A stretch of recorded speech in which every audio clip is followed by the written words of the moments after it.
এখন আমরা এইখানে পুরাতন যে ট্রাইব্যুনালটা আছে ট্রাইব্যুনাল 1 থেকে কিছু মামলা এখানে ট্রান্সফার হয়ে আসবে বলে আমরা আশা করছি, আর কিছু নতুন মামলা এখানে আমরা দাখিল করব এবং এর মাধ্যমে এই ট্রাইব্যুনাল সম্পূর্ণভাবে কার্যকর হবেন এবং তারা কাজ শুরু করে দেবেন ইনশাআল্লাহ।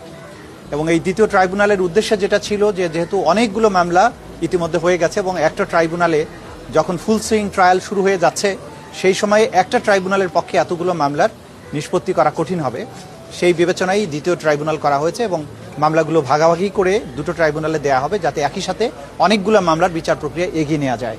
এবং সেই প্রত্যাশা থেকেই আজকে এটার যাত্রা শুরু হয়ে গেল। ইনশাল্লাহ আগামী দিনে বিচারের অগ্রগতি দেশবাসী এবং জাতি দেখতে পাবে। গুম নিয়ে কিছু কথা বলেছিলেন, এটা হচ্ছে চিফ প্রসিকিউটরের আবেদনের প্রেক্ষিতে ওই ট্রাইব্যুনাল থেকে মামলাগুলো ওই ট্রাইব্যুনাল আদেশ দিবেন চিফ প্রসিকিউটরের আবেদনের প্রেক্ষিতে এবং সেভাবে এখানে চলে আসবে। আর যেগুলো নতুন এখানে দায়ের করা হবে সেগুলোর জন্য কোনো আলাদা পিটিশনের দরকার হবে না। আমরা যেগুলোকে দরকার মনে করবো এখানে সরাসরি দায়ের করতে পারবো।